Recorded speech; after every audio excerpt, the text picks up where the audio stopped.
One of the big questions, I think one of those all-time questions is, what's the balance between our free will and, sort of God's plan? And in this week's Torah portion, Vayeshev, Rabbi Raphael Birdugo, we look at this whole saga of Jacob's sons, Egypt, what's going on. He starts off by discussing the famous Psalms that, we have many thoughts in our mind, but at the end of the day, it's God's advice that prevails.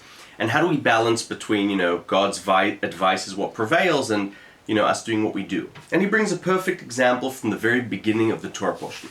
We're told Vayeshev Yaakov, right? Yaakov comes back, he sits sort of peacefully in his land, in the land of Israel, and then all of a sudden we're told that this is his Genesis, and we're told about Joseph. And the text tries to understand, what's the connection between telling me he's sitting here in the land of his fathers and suddenly Joseph? What do I even need to know that he's, sitting in the land of his fathers? We already know he's come home. Rather, Rabbi Raphael says one of the ways to understand this is that when Yaakov came home, he thought that his two big sins, not respecting his parents for going and being with Lavan and for being away from Israel, now that he's back home, everything is okay.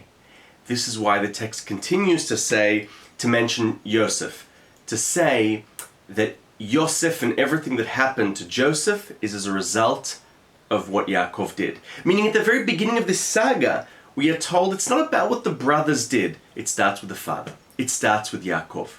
Yaakov thought coming back everything's going to be okay, right? Now it's up to me. But no. You made mistakes. You had free will. You did certain things, and now you have to pay. And you're going to pay by Yosef being away from you for 22 very difficult years, the same 22 years that you were away.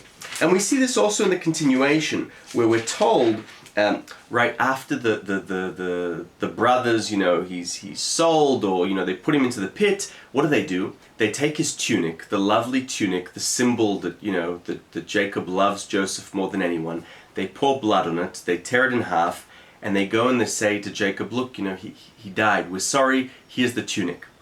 And Rabbi Raphael says you can even understand from their words, why did they choose to give them the tunic?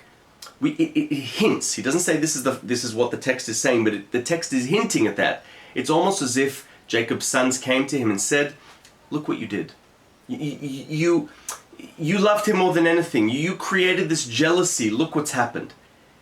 And then Jacob is almost prophesizing. When Jacob says, he looks at the tunic and he says, Vayomer kutonet bni chaya ra'a achalteu. Right, this tunic, a nasty beast, is what devoured my boy. Rabbi Raphael says it's almost as if it hints, right? It's almost as if Jacob is saying, this tunic is like an evil beast that devoured my son.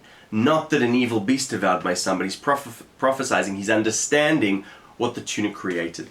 And in that sense, Rabbi Raphael looks at this whole Torah portion and says it's a balance between God's decrees, man's actions, the punishments for our actions, and further on with Yehuda, when he goes down to Adulam, it's all about our sins. It's all about the destructions of the temple, right? This story is a model for what is going to happen, what we need to fix, but also of the Messiah coming in the happily ever after when we get our act together. Thoughts on the Torah portion of Vayeshev. Shabbat Shalom.